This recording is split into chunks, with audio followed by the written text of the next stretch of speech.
Good morning, good afternoon, and good evening, and welcome to all who are zooming in from various patches of the planet. Our conversation partners today are coming in from California to Qatar. So welcome to you all. Welcome to Noor Al-Masawi, Dr. Ramatu Bangura, Michael McCabe, Saji Prelis, and Rosalind Wiseman. I'm so glad you're here, even though I'd prefer to be with all of you around a dinner table. It's good to see you all again and all together. I'm Gillian Huebner. I'm new to Georgetown University, and I'm pleased to be spearheading a new initiative, the Collaborative on Global Children's Issues. Our collaborative launched in September with a goal to foster cross-disciplinary research and dialogue on critical and emerging challenges affecting children and youth worldwide. We are committed to creating opportunities that are centered around young people, grounded in their lived experiences and those of their families and communities. Opportunities that are responsive to current and emerging needs and useful to actors working in a variety of contexts. We aim to be evidence-informed and always solutions-oriented, and especially collaborative, because in the real world, young people do not live in silos, and neither should we. Many thanks to Georgetown Center for Child and Human Development for co-hosting today's webinar with us. And special thanks to Mary Gordon, Julia Murillo, Shimang Tong, and Amy van der Vliet for helping us on the tech and communications side. This webinar is being recorded and the video will be posted to the event page on our website soon. So if you've registered for today's event, you'll also receive an email with the video when it becomes available. And in the last 15 to 20 minutes of our session, we'll answer questions from the audience. So please feel free to join the conversation along the way by opening the Q&A box at the bottom of your Zoom screen and typing in your question. So let's get started. It's not an easy time to be young. Whether you're a student at Georgetown or a young person on the front lines of the emerging conflict in Ukraine, or a child anywhere in the world navigating the effects of COVID-19, you're facing some hard stuff. And at the end of the last year, UNICEF reported that COVID-19 presented the greatest challenge faced by young people in its 75-year history. The pandemic has increased poverty, it's entrenched inequality, and it's compounded other pressing concerns, including climate change, conflict, social injustice, and political instability. Children and youth in so many ways are bearing the brunt of all of this in their daily lives, and they will inevitably inherit all of the problem solving that these challenges require. And they're not exactly waiting for us to ask them to help make things right. They're swimming upstream in a mix of adversity and resilience, and oftentimes breaking apart the boxes that many of us grew up in. The evidence is clear. Involving young people in addressing the matters that affect them contributes to democratic progress and social stability. But the opposite is also true. But even when we know this, to what extent do we meaningfully involve young people in addressing the matters that affect them? Do we actually, regularly and intentionally create space for young people to inform our research, our policies, and our practices, even and especially as we aim to serve them? And not in a token way, but in a way that truly demonstrates that we understand that young people know what they need and what they can do better than we do. In so many ways, they can see the horizon beyond us. We can't exactly afford to ignore them. More than half of the world's population is under the age of 30. It's the biggest youth population in history, with 90% living in less developed countries and disproportionately affected by poverty, poor health, unemployment, violence, and exclusion. There is a phrase, nothing about them without them. So let's talk about what that really means. Noor, if you'll join me on the screen. Noor Al-Masawi is a young person. You experienced your fair share of adversity. You spent your childhood in Iraq and became a refugee in Syria, Jordan, and the United States. You arrived in the United States as an unaccompanied refugee minor and then landed in the foster care system. In a sense, you've studied the unaccompanied refugee minor system and the foster care systems from the inside. And since you've really sought to influence them. I met you as a congressional intern in the foster youth intern program. And you have also been an advisor to various nonprofits working to improve the lives of young people living outside of family care. You've reflected on the differences between siloed programs that seek to respond to children outside of family care, whether they be unaccompanied refugee minors or unaccompanied migrant and asylum seeking children. And you have shared with me the differences in those programs with a real analytical eye and a strong interest in improving them. But tell us, how do these systems respond when someone like you with lived experience in these systems tries to influence them? Were you ever asked to evaluate the services that you received or recommend how they might be improved? Gillian, thank you for your generous introduction. It gave me goosebumps just talking about all these topics that you're addressing. Everyone else here, thank you for attending this event, and Gillian, thank you for putting on this event as well. That was really moving introduction. I think just like anywhere else, young people are not being listened to as well as they should have, especially when it comes to refugees and foster youth or young migrants. I think refugees don't really have the rights as any citizen of any other country. And Gillian and I always talked about different topics or different issues that face foster youth or accompanied minors who come to the States in terms of culture shock, understanding the inner workings of this culture, or even just going about their education or going about their professional occupations. I myself went through foster care here in California. I went through the unaccompanied refugee minor system in the state of California as well, and it wasn't easy for me. I was luckier than most. I had a great foster family, I had a great support system, and I had a great team that helped support me. It was a team of Catholic Charities of Santa Clara Valley. They did an amazing job to get me into their program. And even though I met all the criteria, checked all the boxes, the state of California did not agree to turning me over to their program. I think it took for the person managing the program to actually go in a lawsuit against the state.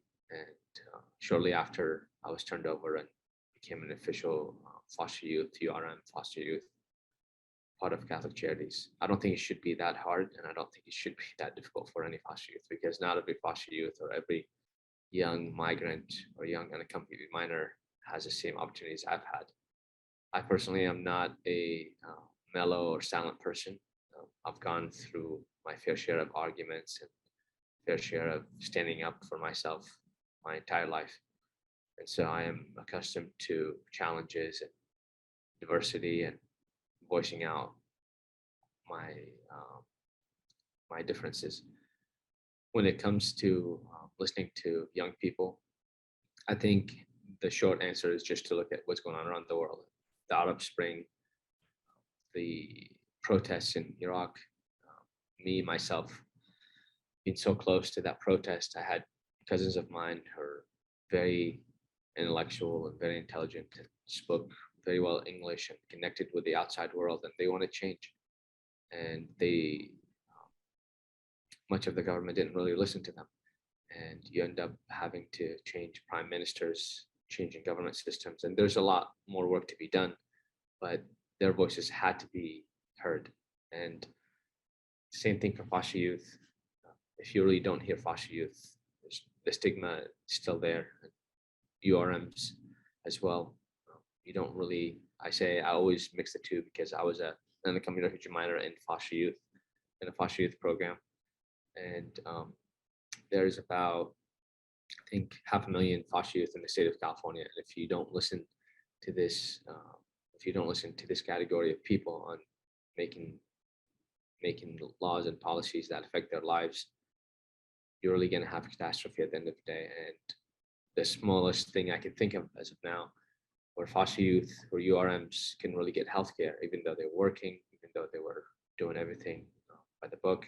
The state of California decided to not provide them healthcare. And I remember, again, I was lucky enough to have a lawyer, and the UCLA, I think the ACLU was involved as well. And they got involved in this lawsuit against the state. And again, the state turned their decision and issued an apology. And I again say it shouldn't be this difficult, it shouldn't be this hard. And at the end of the day, we need to actually address the issues of URMs and of young migrants coming over here. What is the system that's going to hold them here? And how can we serve them better? Because at the end of the day, if you serve them well, they'll end up serving you and serving their society, making the community better overall. And if we do listen to them, just like anything else we do in life, you provide good service, you get good feedback, everyone is happy. And if you don't get youth involved in these services, if you don't get them involved in voicing out their opinions, you'll have an issue, and you'll have a big issue as well. Speaking from my personal experience, I was never asked, hey, how is our service? And I'm sorry for anyone on this call or anyone that will view this recording later on, but the state of California foster youth system is garbage. It's just bad. And it needs to improve. It needs to get better. I think for the longest time, my group of people is treated as like, oh, well, I think this is good enough for you. And this should do.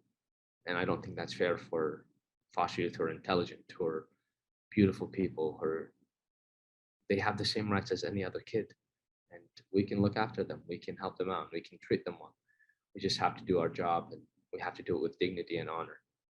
The people I've interacted with outside of the state system were nothing but instrumental, beautiful people inside and out. Their mission in life is to actually help to increase the opportunities for foster youth like myself. And through them, I was able to voice out some of my concerns. And I'm pretty sure I give them more work than they would. And some of them are on this call. And I wish they could chime in and talk about how much work I've been giving them, but they listen. They always get me in ear, and they always get me the right audience to address and tell them how I think things should be changed and why. And yes, things do take time. We have to discuss. We have to always collaborate, but it doesn't have to be this way. It doesn't have to be a private entity always listening and making a difference. It should always be the bigger person, or it should always be the bigger organization that reflects to the younger or to the smaller organizations. And in terms of services, the state of California has a lot to do, and this is the liberal state, as everyone knows it, or as the forward-thinking state. And so, to conclude my chat, I hope I addressed my topic pretty well. But if I didn't, you can always reach out to me. My information is in this panel, and I'll be more than happy to chat after the side as well. I think we should do better, and we need to do better at listening to people who are serving most. And if you were taking your kid out to the park and your kid didn't want to go out, you'll probably ask them, hey, why would you not want to go? If they're cold or if they're hungry, then you probably have to feed them, or you probably have to put more clothes on them. So when making decisions about people's lives, people like me, maybe listen to them, maybe understand what their issues are, maybe get them the help they need. Because if you do, they'll listen to you, and it'll be much easier interaction, and you serve them and they serve their community. They turn around and serve the community better. And take me as an example. I am just a very small fraction in the world of people who are helping out. And all these people on this panel, their work have touched so many lives and changed so many lives, like Gillian, like Saji, and these are the two people that I've actually had conversations with and interacted with. And I wouldn't be here today if it wasn't for them. So for the people that are involved here, I hope I got my message through. And it's a heavy topic for me to discuss, but thank you, Gillian, for giving me the opportunity, and I will be on for the rest of the panel. Thank you so much, Noor. It's always a pleasure to have you in the conversation. I've learned so much from you. I mean, you were really the one who showed me clearly the differences between these various systems that we have. I think in the United States, we have 4 different systems for children living outside of family care, depending on where you come from. And you've received different services based on that. And you were the person who showed me the inherent discrimination and lack of equity, and where we could actually begin to try to make changes. So without your storytelling and your conversations with me, I would have missed a lot of those details. So I feel very indebted to you for making me a better policy advocate. I'm glad you're here. Thank you for listening. Okay, now we'll go to Dr. Ramatu Bangura, the Executive Director of the Children's Rights Innovation Fund.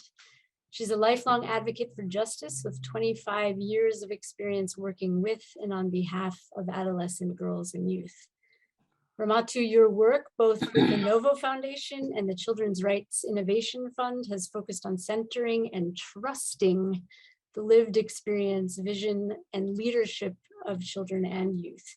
You've overseen a $90 million participatory grant-making fund that was driven by girls and women of color to address deep societal and institutional challenges. You've been part of shifting philanthropic practice, and that's a really big lift in a field that that has a long history of inequity and top-down donor-driven approaches. So what can we learn from these processes, and how do they strengthen our accountability to children and youth and the sustainability of the programs that aim to serve young people? Thank you so much, Gillian. Let me make sure I'm not muted. Thank you. Thank you so much, Gillian. Thank you so much, Noor, to hear your story, but also to hear your insights and your wisdom is a gift. And it's not simply an exercise in hearing, but I think it's an exercise in hearing, and not only in doing. You should be taking from what you shared our marching orders and a clear sense of what is needed in a system from folks who've lived it, which I think is kind of a clear thread in my work, is that, you know, I hold paramount the expertise and the wisdom and the strategy that comes from folks that have lived the systems that we're trying to dismantle. So thank you. I'm happy to be here. Glad to be on this panel with everyone. I stepped into philanthropy actually, not clearly knowing what it was, to be honest with you. I came out of about 20 years at that point of grassroots work with girls in lots of different places, always around violence, always around the ways in which girls are harmed by patriarchal systems, always in a very, very extremely grassroots way. I learned a lot of lessons from that space. One of the first things I learned is that if you're doing girls work, you're doing violence work. And if you're doing work with girls and you're not doing violence work, you're not doing work with girls. And so holding that has always been the thing that I kind of reminds me of where I should be and what I should be doing at all times, is that I think coming into philanthropy, where it's a closed little tiny world where we are at the whims of billionaires very often, who have not lived the experiences that they are seeking to impact. And while we are grateful and well, grateful is not the word I would use, but I'd say while we applaud folks for stepping into the gap and figuring out how they can support and do the work, it is not their analysis that we should be looking to. They are not experts in anything but the things that brought them their resources. And if those resources were inherited, then they're an expert in inheriting resources. And so as for those of us looking at making social change, we kind of have to start there. I began my work, again, doing community-based work. And like a lot of us, I kind of wanted to work with young people because I was a young person. I was 19 years old when I started my first youth organization. And I began organizing with my friends. I was like, okay, I want to do some things with the girls in my community, and I'm going to call my friends and we're going to do things together. And we had no aim at starting an organization. And once I realized I was running an organization, I was immediately burnt out and had to leave that organization after running it for almost 4 years. And so one of the big lessons I took from that into my philanthropic work is that we're not really addressing young people in the way that they organize. We're not understanding how young people come together to do work and to make change in their communities. But yet, what we do know is that every movement that we have lifted up globally in this world as important movements have been led by young people. Young people are either the strategists, they're the bodies on the ground, they are the folks that are envisioning a world, a way forward. And yet we act as if they don't need money for that. We act as if they don't need resources for that work, that somehow magically, by the sheer force of their youth and their energy, that they're propelling us forward. And that has been an issue in philanthropy that we try to unpack. Another thing that I kind of had to, I think as a sector, we need to unpack is this notion of innocence, and that young people are innocent. And so we fight for them because they are innocent. The challenge with that is that once they are no longer deemed innocent, then who is fighting for them? So once they're migrating in ways that we think are illegal, or they've been harmed or sexually abused, or they've been abandoned, they're no longer innocent. And a lot of our systems, because they're rooted in that innocence, once that innocence is disrupted, then we struggle with how to support them. We struggle what it means to deal with the adversity that young people deal with. And so we have this idyllic notion of what childhood is. And then it allows us to, one, diminish the contribution young people make to the movements, but also it allows us not to resource them because, of course, they don't need resources. They are innocent. They're children. And so that's another piece that we're trying to push forward in our work. And I think that requires us to really challenge why and how we got into the work around this notion of children as unsullied. I think in global development, one of the challenges is that we come to this work often as a way to escape some of the challenges in our own societies. So we don't have to deal with racism if we're just being good people serving children. We don't have to deal with the complicated social norms, the protracted poverty that young people are facing, the levels of danger and harm that they're experiencing if we're working somewhere else. And so what we often have to undo and then unpack in our work to make the case to fund young people, to fund their visions for the future, is a lot of these embedded notions of goodness and who we are. And it's a challenging bit of work. It's not just convincing people to move money to young people and move money to the visions they put forth. It's really unpacking people's assumptions about what childhood is, what youth is, and what young people can do and should be resourced for. What is considered a risk? I hate the notion of a risk.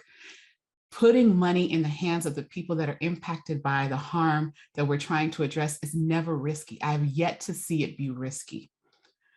What we're talking about when we talk about risk is a lot of things. Sometimes we're talking about, we worry that they're going to somehow squander the money because, children are innocent. And so if they squander the money, who's can be held accountable?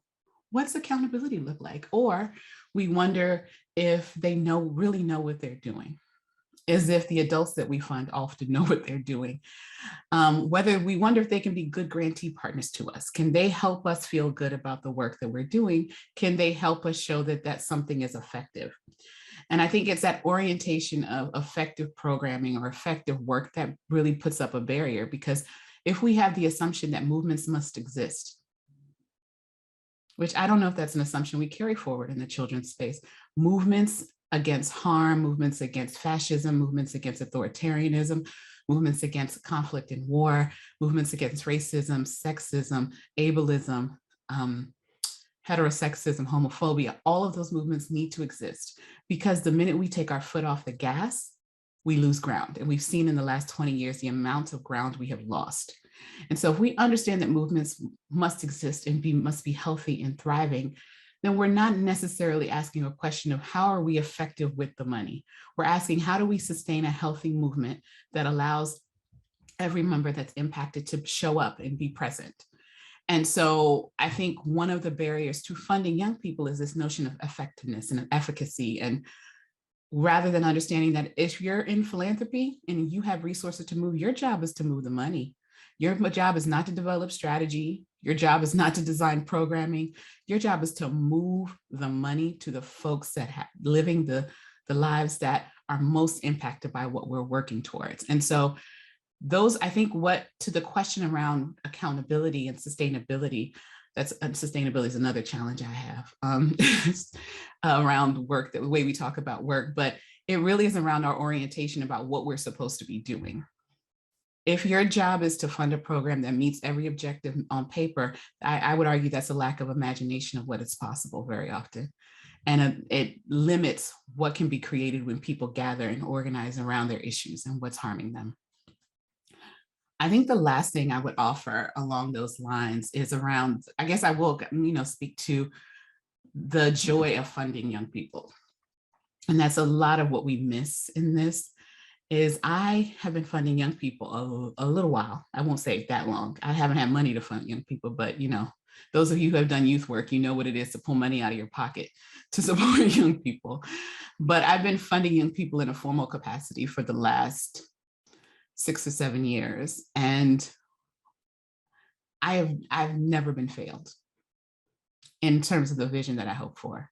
It is, in fact, I'm always blown away and I'm always inspired and I always feel like there's a possibility for a next step. It doesn't mean they do it alone. It doesn't mean that we hand them all the problems and say, go forth, which we're going to do anyway as we all pass on.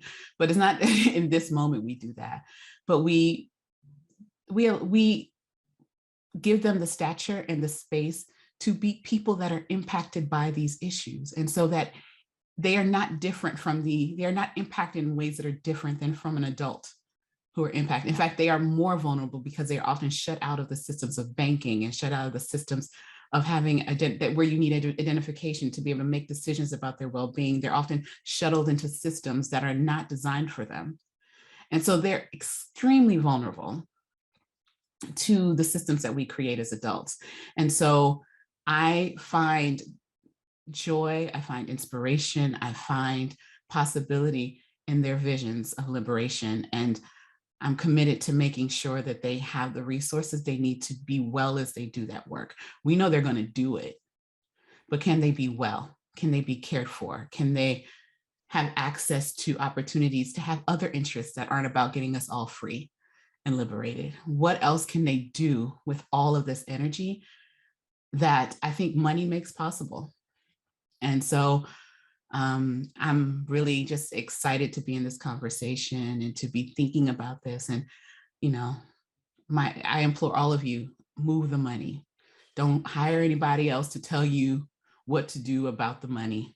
Just move it. Get it to the folks that are doing the work. So thank you. Thank you.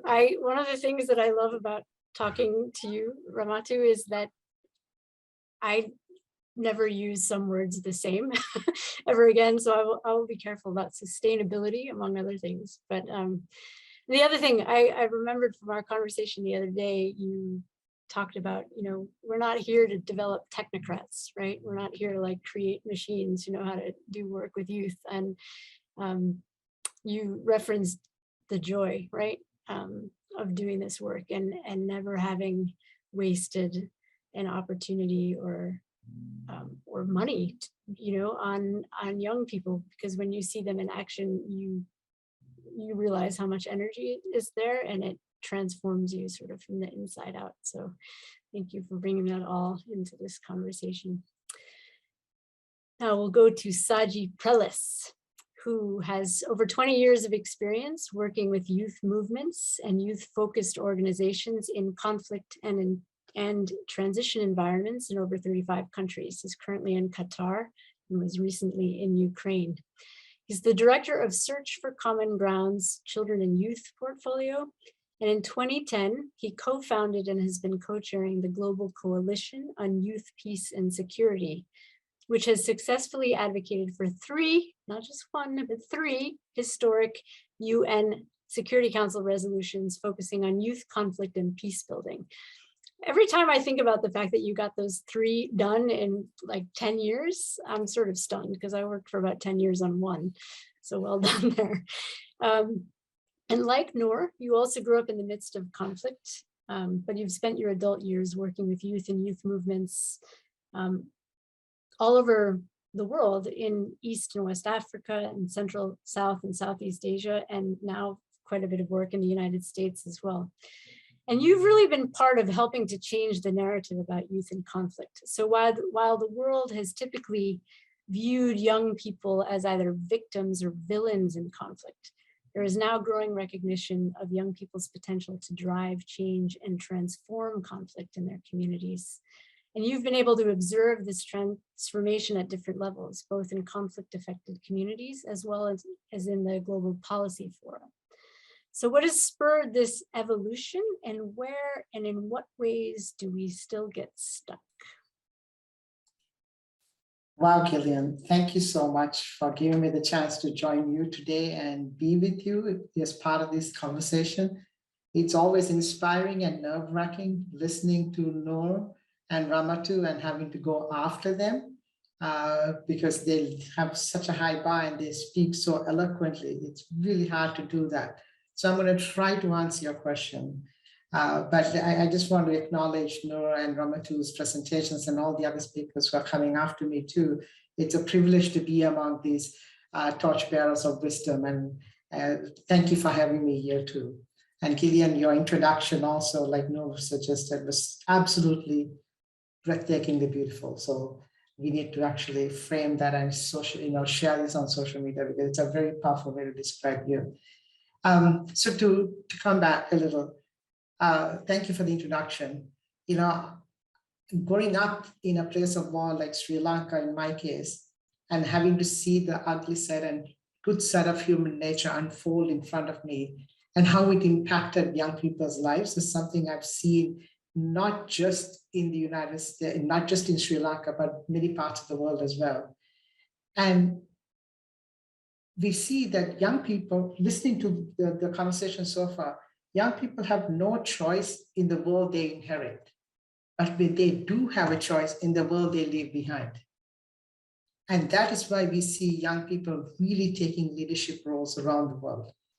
And I think this is why this session, this conversation is so important and very timely. To answer your question then, when it comes to the nexus of peace, conflict, and youth, it has been guided by a sense of policy panic. A policy panic that actually sees young people, as you said, as villains and troublemakers. And oftentimes, I've seen whether it's in conflict-affected states outside of the United States or conflict-affected places in the United States itself. And I've worked and lived in Los Angeles, several parts of the US. This policy planning has really impacted young people's lives, affected their sense of dignity, sense their identity, and their leadership itself. And this policy panic has generational impact. And we've seen and there's evidence of this as well. So what you talked about, this Security Council resolutions, what we wanted to do was create a global policy norm that shifts the conversation away from this policy panic-based approach. But to do that, we realized we couldn't do this alone. We had to bring people together. So we were able to bring UN actors together, civil society actors, young people, intergovernmental bodies to come together across various dividing lines to shape a collective agenda called the Youth, Peace and Security Agenda right now. And I've had the privilege of co-sharing and co-shaping this, but the results are based on so many people's tireless efforts in this. So there are three kind of pillars of our work that has impacted this. One is the normative frameworks. And the normative frameworks was transforming the policy panic-based approach to a policy opportunity approach. It was grounded in a new set of questions. The old questions we were asking was, why are young people joining armed groups, gangs? What are the push or pull factors toward violent extremism? All these questions, important, but we realized that those were the wrong questions because they were leading from a policy panic perspective to use the wrong tools in our toolbox. So what we wanted was ask a very new question, a profound question that is simple and yet very powerful.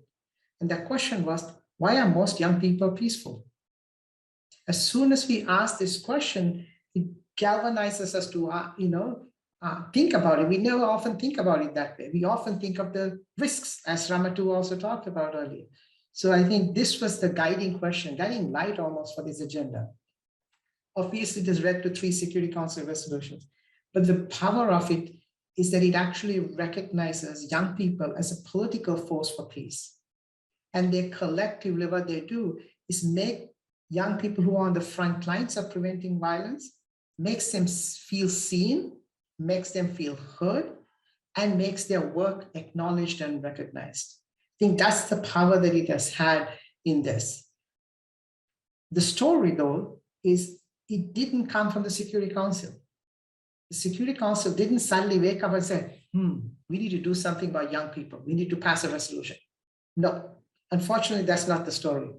The story, the fact is, over 11,000 young people were basically saying, we are sick and tired of being seen as a problem when we are in the front lines, risking our own life to make things better for ourselves and our older generation and our future generations. And they were clamoring to be heard. And it was 11,000 young people from 110 countries who were doing that. Their collective voice is what led to the advocacy that led to the resolution. So then here's an example of how young people played a powerful role to shape a global conversation, a norm-shifting conversation that actually have now over 600 million young people on the front lines of experiencing violence to be recognized as partners in peace. So this was a massive lift. And what it has led to is increased institutional commitments. This is the second pillar of our work as a global coalition, strengthening institutional commitments to act on this policy.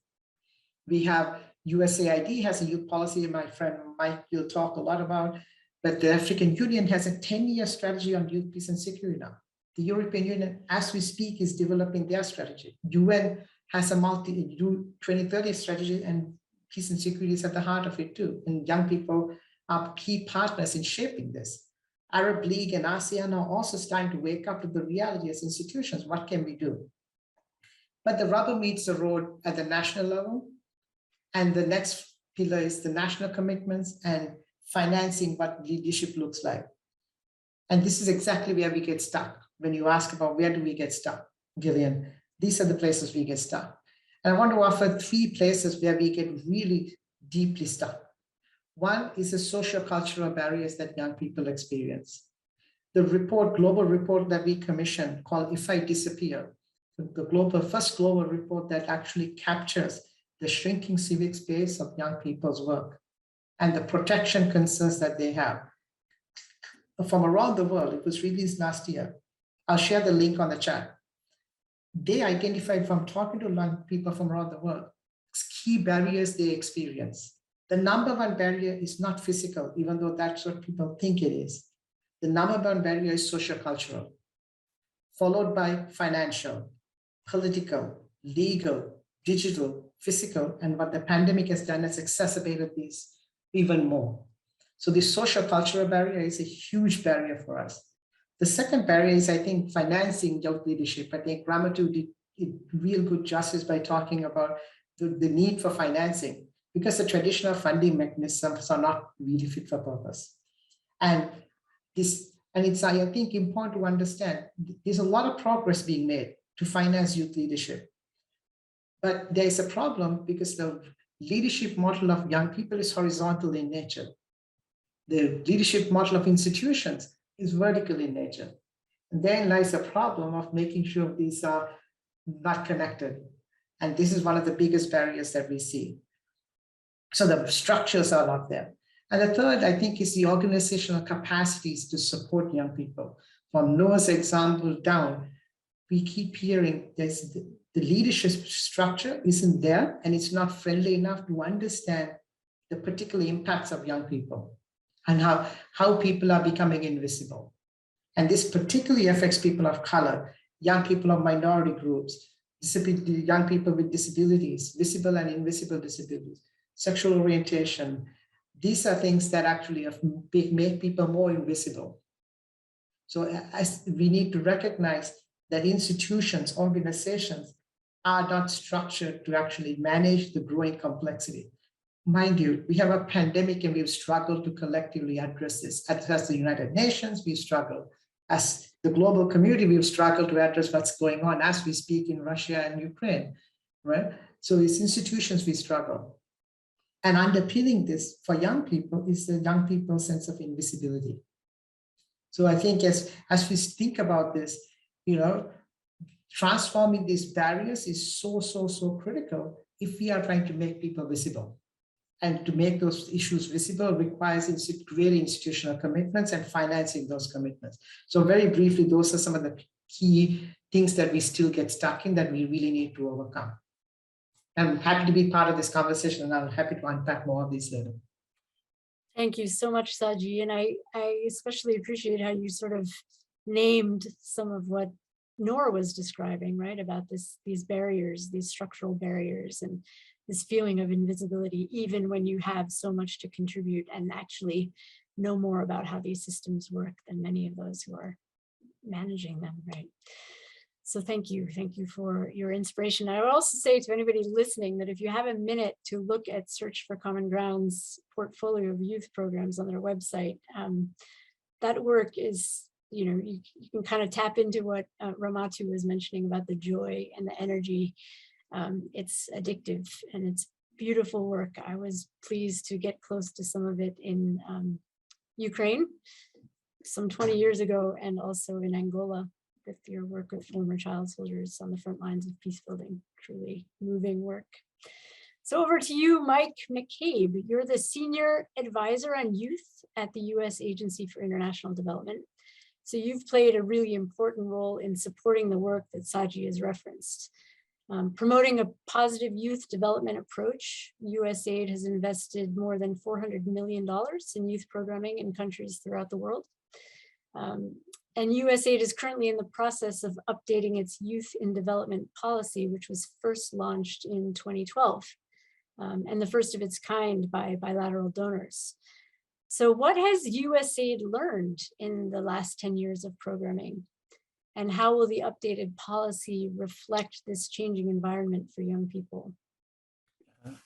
Well, first of all, thank you so much, Gillian. And following the previous three, it's quite a task. Nora, thanks for your commitment and persistence on advancing the system around supporting care leavers and foster youth. And Ramatu, absolutely agree, just move the money. And part of my job at USAID over the last 6 years has been supporting our missions to really improve the quality and quantity of investment in youth programming across all sectors, and break down artificial understanding that there's youth programming and there's other programming. It's looking at the role that youth are playing in that. And as Saji knows, he's been my guide for the last 6 years, an ally on advancing around youth, peace, and security. But how he has worked tirelessly to make sure that we are making visible the efforts of young people out there that are going on every single day, that unfortunately too often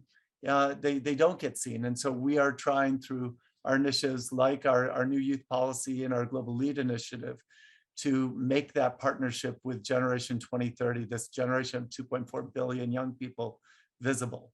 And so as your question asks, USAID right now is going through a really key moment where we are rolling out a new youth policy.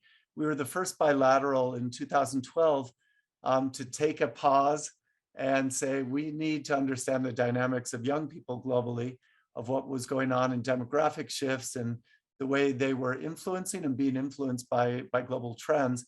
And that policy really put us on a path of research and learning. So our Youth Power Learning Initiative helped advance our knowledge of what was working and what didn't. In that policy, the term positive youth development never shows up. And yet today, positive youth development is not only the approach of USAID and of the entire US government in terms of our youth programming, but it's also being used and researched all around the world as how we build on these key aspects of building the assets and skills with young people, how we're creating that enabling environment and local systems with them, how we're working on really meaningful contributions economically and civically and politically, and what it looks like in terms of that supporting their sense of agency, which they have, but how do we really bring that out? So our new policy, which will roll out in just about a month, was based on consultations with young leaders and networks like Search for Common Ground and Restless Development and so many others, as well as hundreds of our staff and partners. And we think it really steps up to a new vision of this, what I'm calling Partnership with Generation 2030, which is saying, where do we work together on addressing climate issues? And if you look at USAID's new climate strategy that we're also just rolling out, it's not just a token mention. It's one of our key intermediate results is engaging women, youth, and certain marginalized groups that are disproportionately affected to be key partners on climate adaptation, but on all different aspects of climate. When we look at revitalizing democracy and what came out of the Summit for Democracy in December, we're looking at how we support networks and alliances and movements of young people for collective action to address corruption in their country, to address movements of authoritarianism that's going on, or shrinking space for civil society groups, including young people. And when we look at who's on that front line, as already has been mentioned, it's often young people. In December, we supported national elections across Colombia through our youth resilience activity that basically was a process responding to protests that went on over the past year in Colombia due to inequalities and other challenges faced by the population there, but led by young people and students.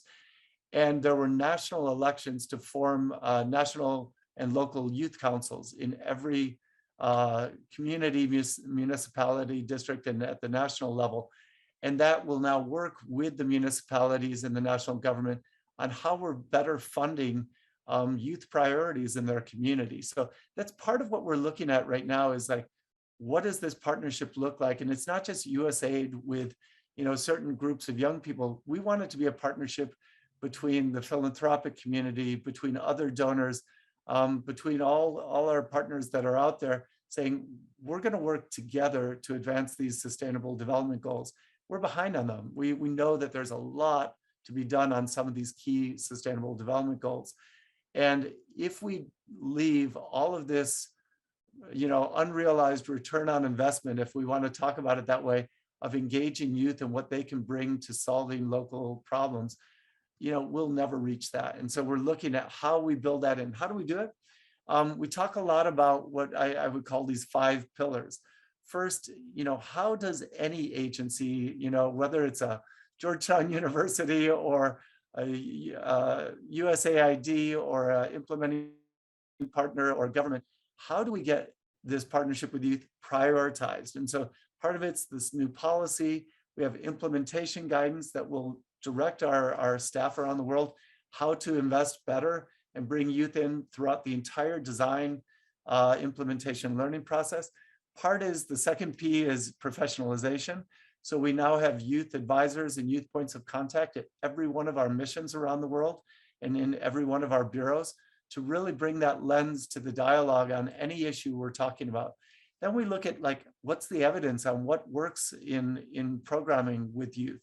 And so our investment through our Youth Power 2 learning and evaluation, or our Youth Excel model, which is Search for Common Ground is one of our partners along with IREX, but mainly with a whole host of youth-led organizations doing implementation research on violence reduction in Central America, on mental health and youth in East Africa, on all sorts of different issues. And that leads us to the partnerships, the other P, which is how do we design new partnerships to increase funding for youth-led organizations? So with the Generation Unlimited Youth Challenge, we're funding human-centered design efforts to get young people designing new innovative solutions to issues and getting them the networking, the mentorship, and the funding to go along with that. And that goes to the purse.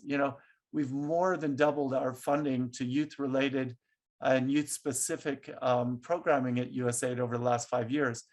But we know that's just a drop in the bucket compared to what the opportunity is if we were to improve our funding in that. So, in general, the past 10 years, we've invested in the research, the learning, and starting to build out the network like our youthlead.org platform, which is a global platform networking, 14,000 young leaders and change makers that work every week on peer-to-peer learning to connect to resources and funding and different things to take action. And then we link that to best practices that we're pulling together in these communities of learning on engaging youth, on peace and security, or on civic political engagement, or on entrepreneurship. So that's part of where we're going. And what we've learned, I'll just close with this, is never start with youth.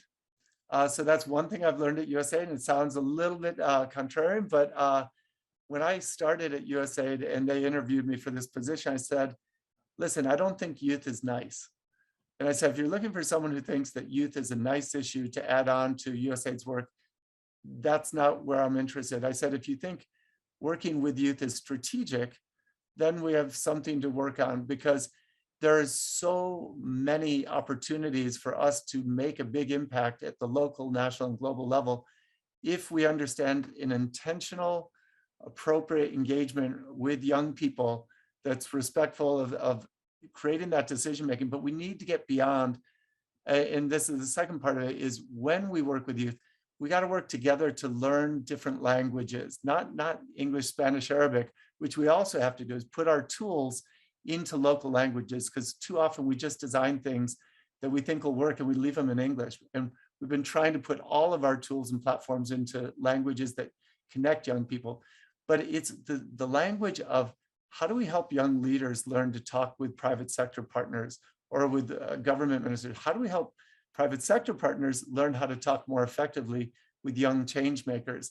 And part of that was, for example, at the Summit for Democracy in December, we did a lot of conversations beforehand with youth organizations and said, if you come saying you need to take us into account because we are the largest generation ever, or we're the biggest generation ever, or we need a seat at the table, most of the people who are not bought into engaging youth, it'll just go over their heads. You need to come in and say, young people are working through the Accountability Lab to address issues of anti-corruption in the following ways, but we need a partnership to take that to the next level on addressing anti-corruption or the shrinking civil society space. We need to speak to the technical issues and the role that young people are playing, make them visible, as Saji said, and then to really strengthen what the ask is, because it has to get beyond rhetoric for us to be effective.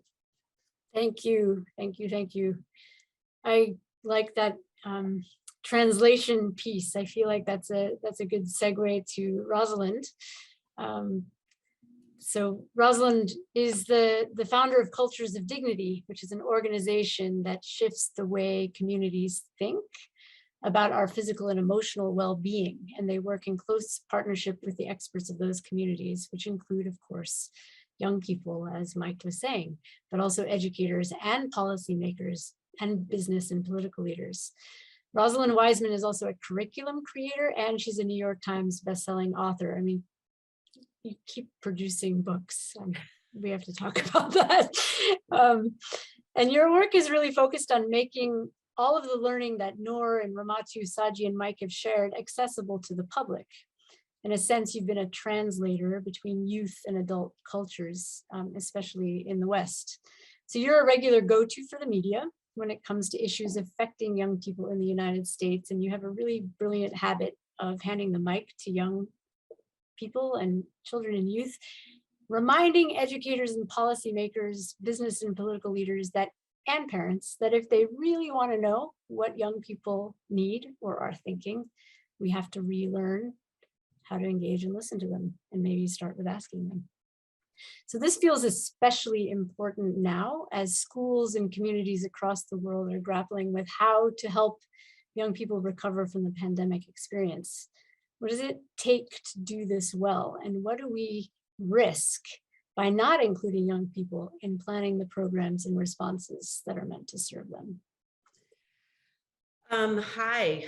I have I was writing down so many notes as my fellow panelists were speaking. And so I wanted to share a pattern, which I think I really want to bring to the front, which all of the panelists have spoken about in some way. for example, yeah, I was so taken by it. So I have been a bridge for young people, between adults and young people, and it has been an ongoing challenge for me to be able, even people in our field, to as Gillian, as you referred to, I think in your introduction, about having adults recognize that no matter how much expertise they may have in youth development, that they are not experts on youth development, that we must collaborate and work with young people to understand the context in which our expertise is going to work and to be received. And so we can be, what I perceive is that people who've been in youth serving capacities have an expertise, and we see patterns and we have wisdom to bear, but it is this context that we have a hard time understanding. And that the only way to understand the context, so that whatever program we are going to deliver, want to deliver, collaborate with young people, the only way to do that is to be able to listen first, and to really be able to come to young people with an approach of listening, which we oftentimes will use words like listening in ways that we just sort of go over, that we all assume that we know what we're talking about and we all can do it.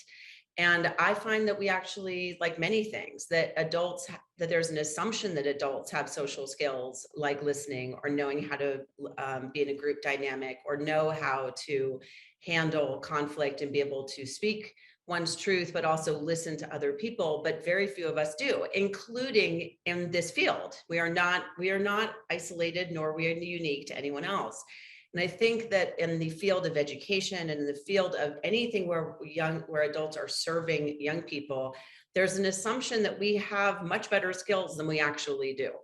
And it's not for like being bad people. It's about that we weren't taught these skills often ourselves. And that's just within our own culture, never mind going to another culture and understanding the context of what listening means, or what that looks like, for example. I define listening as being prepared to be changed by what you hear. So that allows for me to walk into my interactions with people, not necessarily having to agree, but just being there with this presence of mind of, I am prepared to be changed by what I hear. And my experience with young people is that when they feel that in the room with an adult, they will move forward. And this speaks to the examples that Nora and Ramatu spoke about, that I was writing notes down, is that adults really struggle to understand our part in why young people are so resistant, or can be so distrustful of us. Or we don't see or don't ask ourselves the questions that are so important. So Nora, when you said something about why wouldn't a young person want to go to a park? Because it's maybe cold, or they haven't eaten. And what I thought about was that maybe there's something going on at that park that is unsafe, that the young person doesn't want to tell the adult for various reasons, for various understandable reasons. They don't feel comfortable telling that adult, that they don't feel safe. When Ramatu, you spoke about that, and I so much agree with this labeling of innocence for young people. I also think what that does is when we want to refer to young people as innocent, we have a moment, or a long string of moments, of cognitive dissonance of why they are not innocent. Because why they're not innocent is because they were hurt by the hands, usually of adults. And we don't like to take responsibility or acknowledge how to, and that, not only that happens, but that what do we do? What is our responsibility to not only acknowledge that to young people, but also to really take action so that we truly are creating or improving in any small way young people's safety. And so I think that a lot of this actually connects to our own lack of skills about how to handle these issues. So all of, Mike spoke about the issues of like, we're coming together, but there's all these initiatives about, Saj also talked about these initiatives that are so wonderful. And what my experience is, I'm going to get really granular because I am in the job of teaching teachers and administrators and anybody who works with young people. My main job is to listen to young people And then to be able to say to teachers and teach them about their own, and educators about their own emotional granularity and their own emotional hijacking that happens, about what they bring for better and for worse into their interactions with young people, and then how that impacts their efficacy in their work with young people.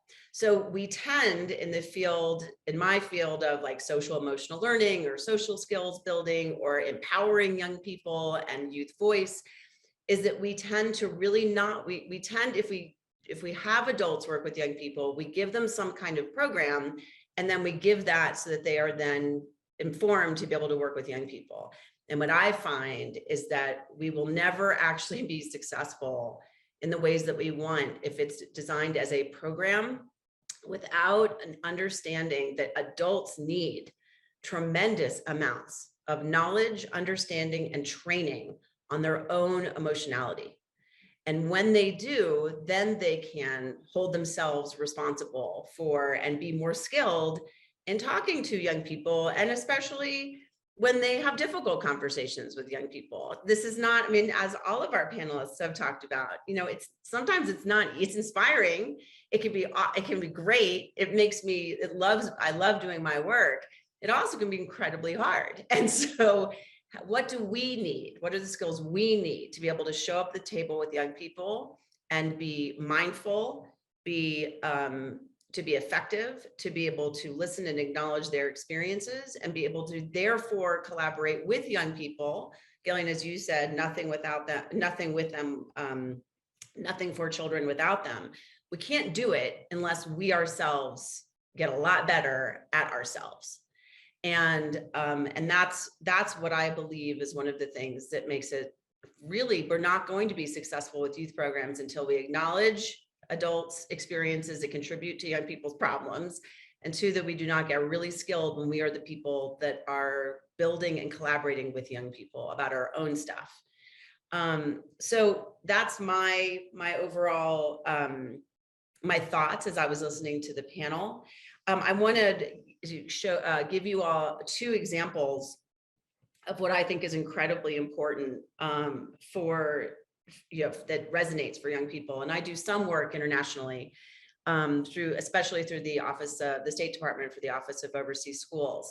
And have worked all over and all with all different kinds of young people.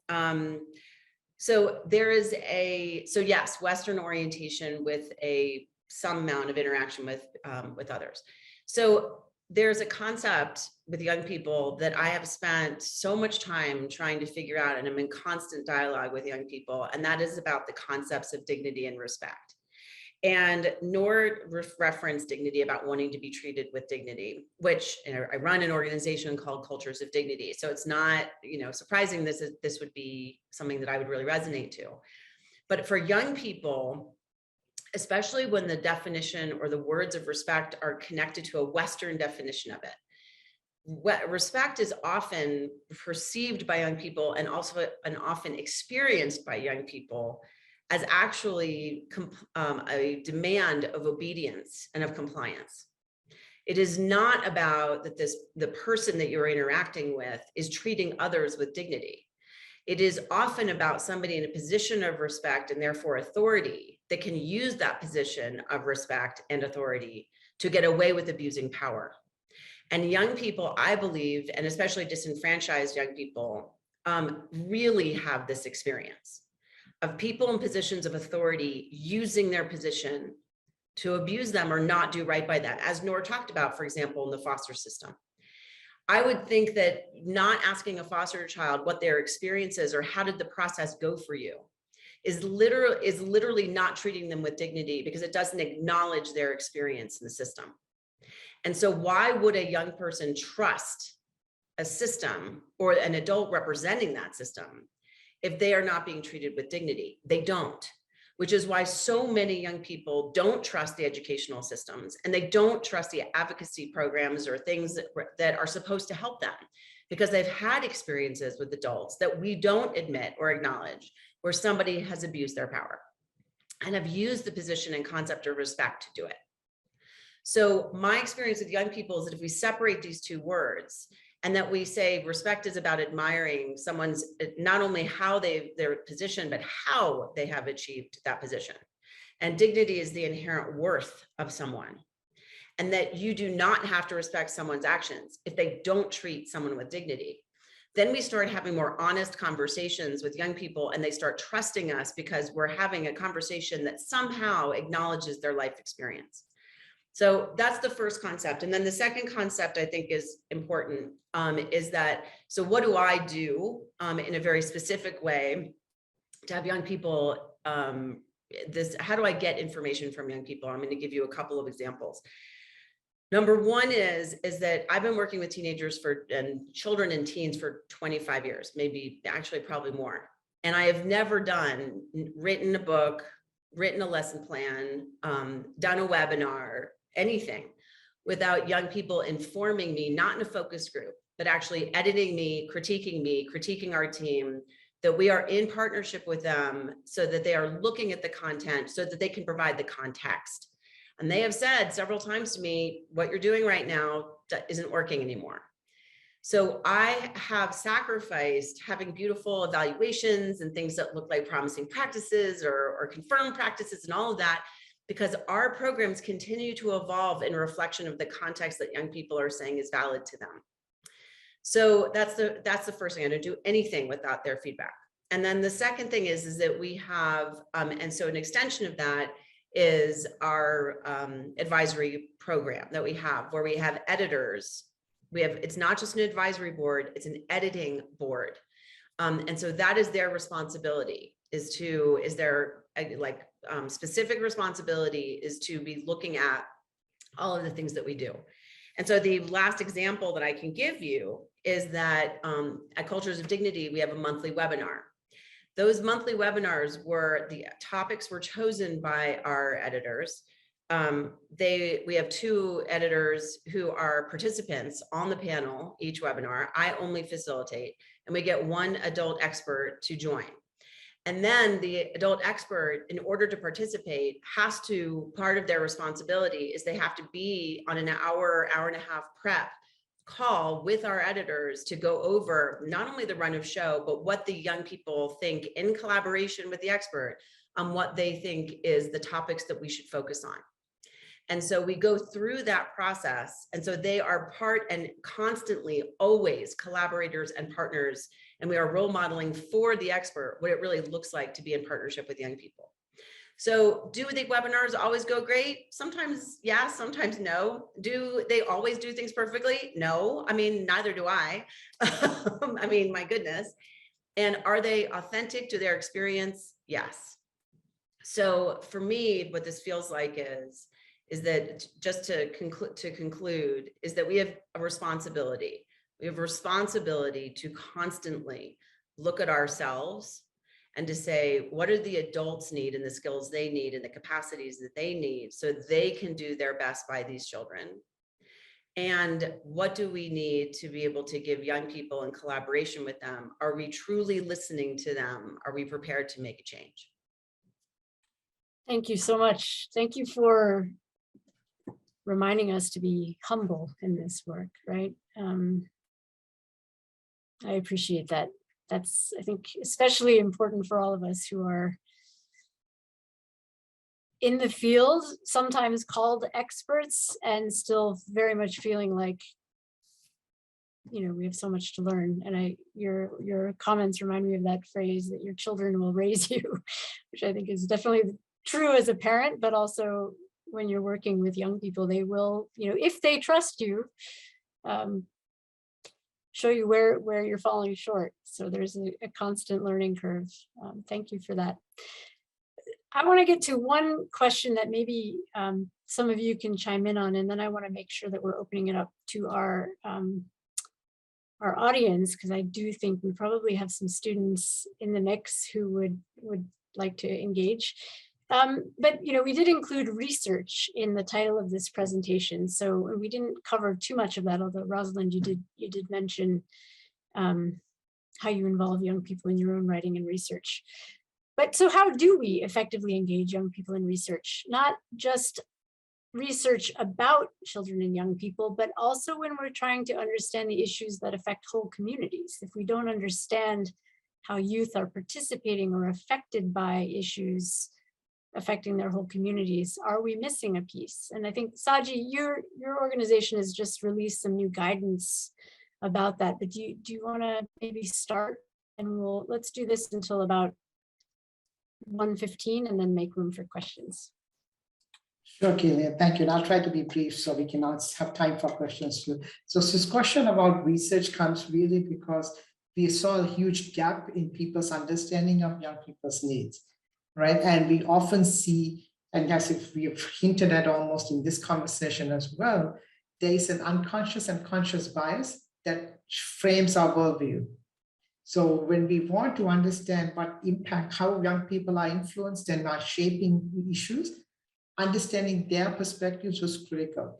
So the grounding principle we used was a youth-led, adult-supported, and technically advised approach. And here, Mike mentioned our work with USAID is funding IREX, and with IREX partnership, young people are really understanding taking a youth-led approach to understand community needs and are producing content that also can shape policy and practice as well. It's a really interesting program with IREX's leadership.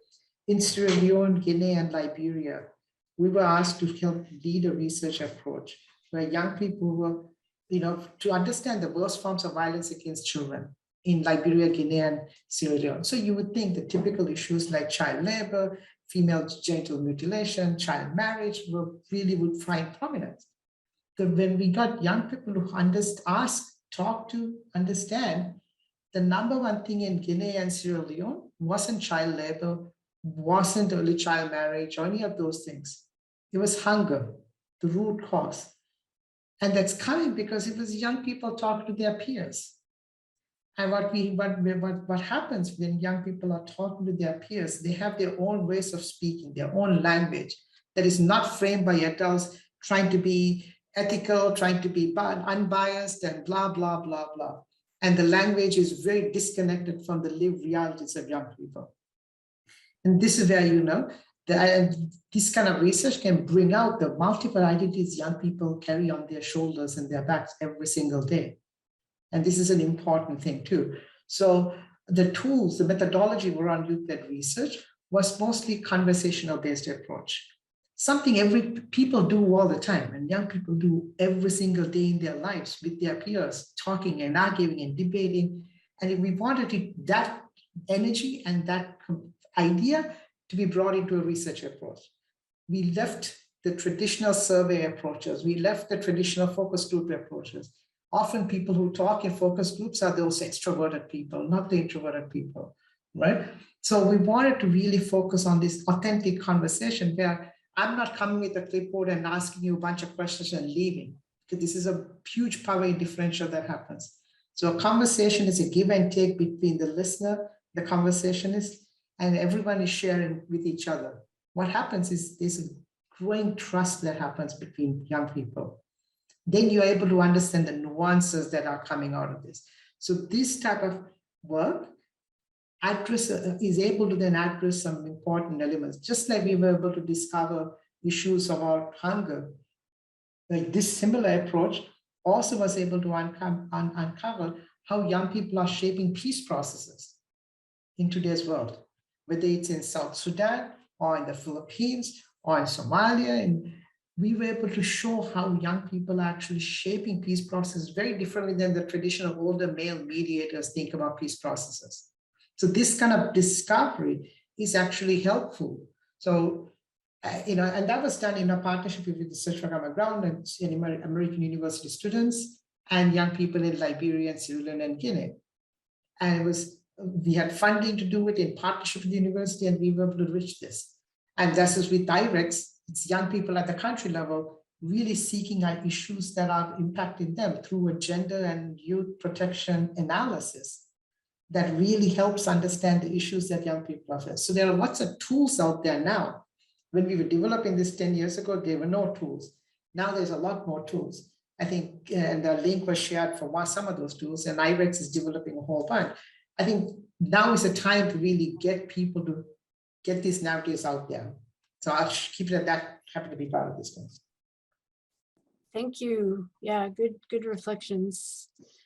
Another question is the media, the way the media covers youth, right? There was a piece in the New Yorker the other day that referred to, decimated childhoods from, I would try to find the language, but just very deficit focused reporting on young people's experience of COVID, right? I mean, and we obviously, COVID, as the UNICEF report, has wreaked havoc for children all over the world. And that's not the whole story, right?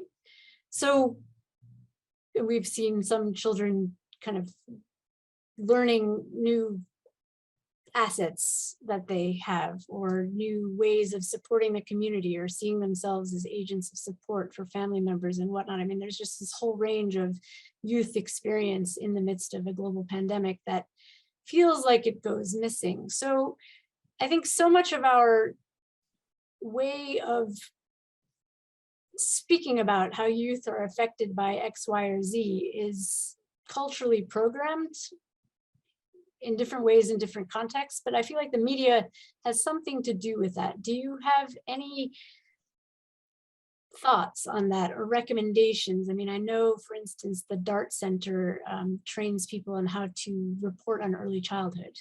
Are there any efforts to help media people think differently about how they report on young people, children and youth? Any thoughts on that? Oh, no. Yeah. If I could just quickly give you an example, when I was working with USAID in Panama on a violence prevention and youth development program, one of the things that we were troubled by was exactly that, the portrayal of young people across the media in Panama. So we partnered with UNICEF, brought in some outstanding journalists on the issue from Colombia and Brazil, and then worked with each and every one of the main media companies, both radio, television, new media, so social media, and did a series of trainings to talk through both what the journalistic ethics were on how portrayal of children and youth were, sharing with them examples from the Panamanian media to look at this and to analyze how they could shift that reporting on it, and then worked through with them and with their editors a code of conduct on how to better cover issues that were impacting young people, whether it was violence or education or health or other areas. And I mean, it was really intentional. And then we created awards for all the different streams of media to show where they had improved coverage of, asset-based coverage of young people in the media. So it was not very expensive, honestly. It was probably one of the cheaper things we did in our program, but it made a big impact by having both a little bit of the carrot and a little bit of a stick to get them to reflect on how they were doing that. Because you're right, in so many different areas of the media in so many different countries, youth are portrayed in a way that is trying to sell viewership. And so, yeah.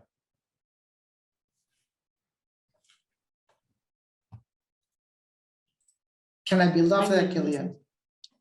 Sorry? Can I build off of that very Yeah, quickly? please, Just- of course. Of just- course. I think there are Free just- conversation.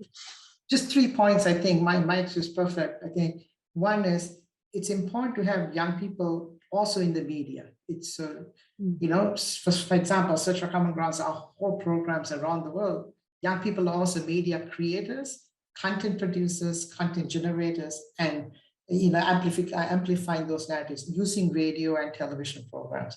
Because the power of media, it actually shapes a society's view on the world.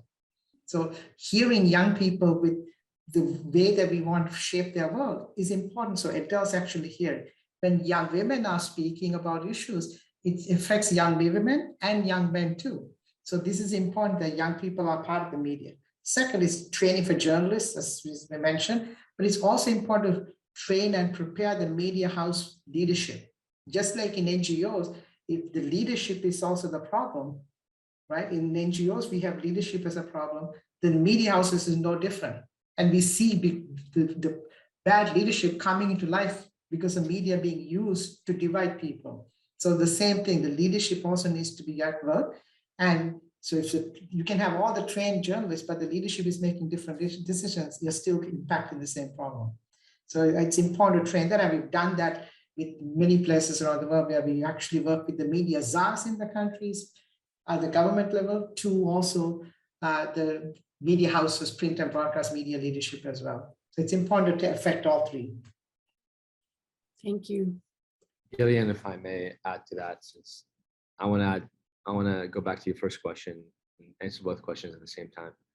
I think it's really important to listen to young people, and we talked about this extensively in the beginning, but I think one of my experiences that I want to reflect on and seeing and hearing perspective from all the young, amazing people who've been doing this for so long, much longer than I've been alive. It's been mind-opening. And I, as you know, Gillian, I've took on a coaching position with Los Altos High School here in California. And this year with COVID protocols and with the world we live in, and it's a very well-off neighborhood, but you had to bend in so many different ways. And from one side, you have to follow the rules and the guidelines of the state and to make sure everyone is healthy. But at the same time, you had so many challenges with these young people. Her parents are well off and they don't have many third world challenges. All their challenges are first world challenges. And at the same time, for me being somewhat a young person, connecting with them, I had to bend in ways what I thought my coaches would not approve of, and my superiors or my administrators would not be approving of. And I know when I was in their shoes and I was a high school athlete as well, I know these opportunities would not be extended to me. And at the same time, I thought throughout this whole process, am I doing the right thing? Is this right? I think this is wrong. I think I'm bending it too much. I think these kids have too many opportunities, but they're not. It was just a crazy time, crazy world, and just things were different, so different. And any decision I made sure it's democratic, where I give them an opportunity to vote and give them an opportunity to privately sometimes reach out to me and tell me, hey, and sometimes like we would do these kind of webinars with them. And then afterwards, I'd say people would reach out to me directly, said, hey, coach, I think this might have been too rough, or my parents would not listen to this kind of idea. They may not like it. At the same time, they made me better as a coach, and they made me better as a person that would connect with them and hear their thoughts. At the same time, it gave me a better idea of how administrators and how people in positions of superiority or power would like things run. And at the same time, they had rules and guidelines to abide by. Now, going back to engaging young people in decision making, I think if you only have for looks or for just oh, hey, we have people in our panel, I think that doesn't help. But if you actually have young people engage in decision making, it makes them feel so invested.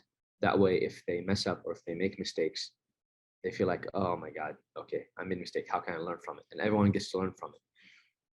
And an example I would share of that is a friend of mine who is a very young person. He's 19 or 20 years old. And he wrote a book about his experience with athletics, TKO to 4.0.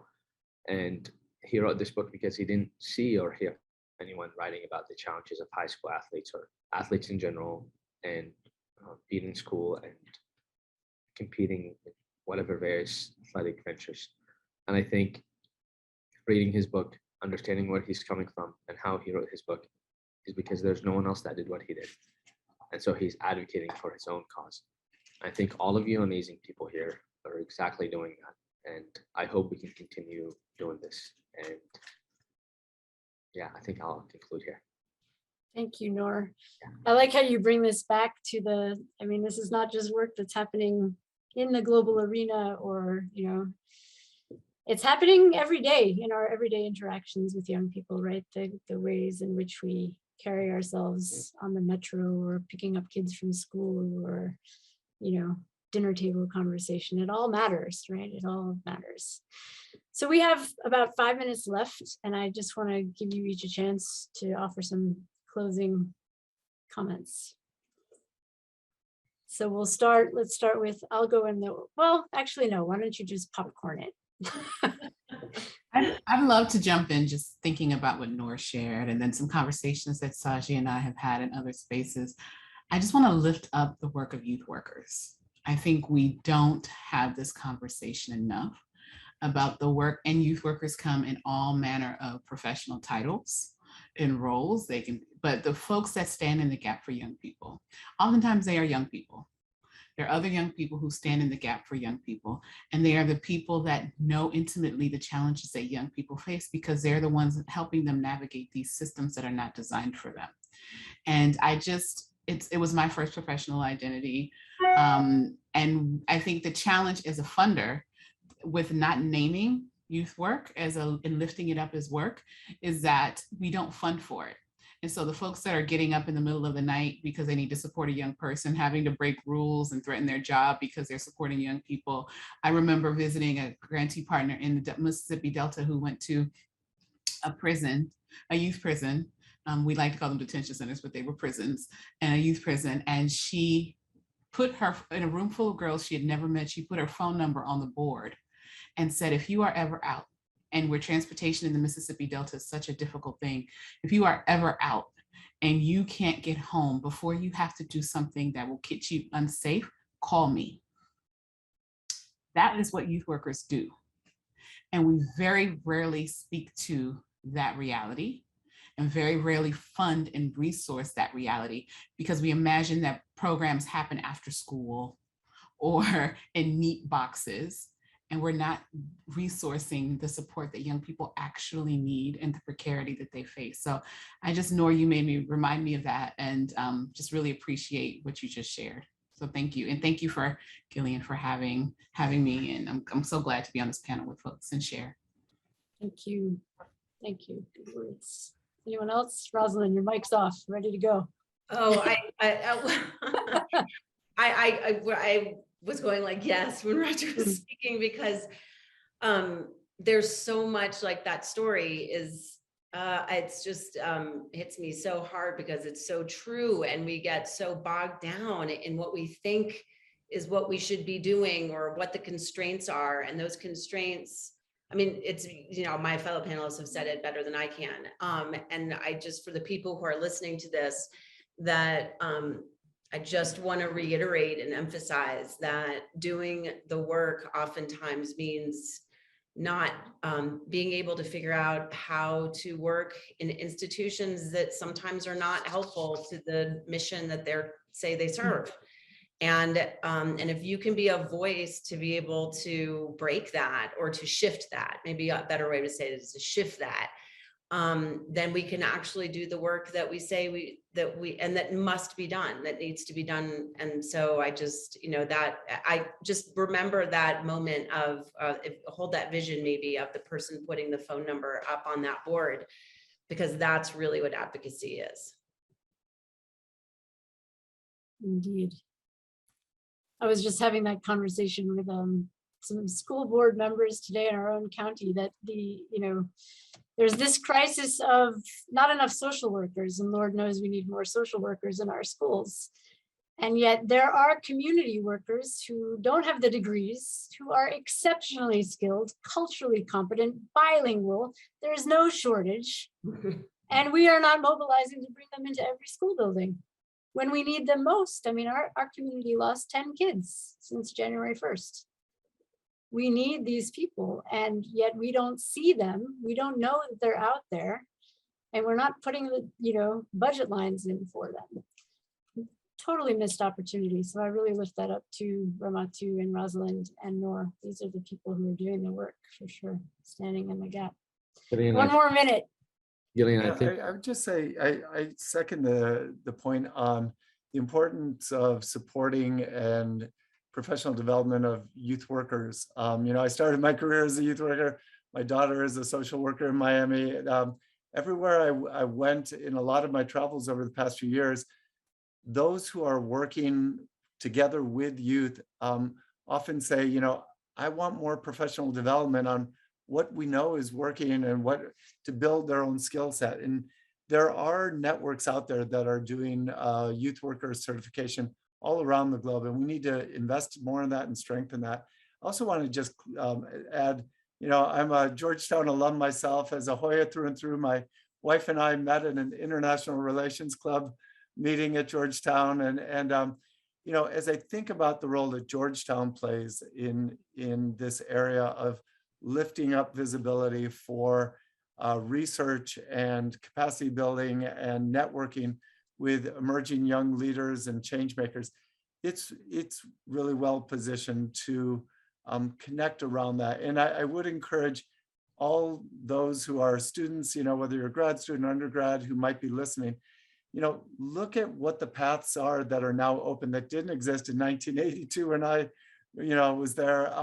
What is it that they can do to get involved right now through their studies on meaningful research in partnership with some of the organizations that we represent? You know, think about what it is that the development field says they're looking for right now for people working in this field in the future. Look at there's a DevEx report where they interviewed 90 leaders of development organizations asking what are the skills most needed in the next 5 years.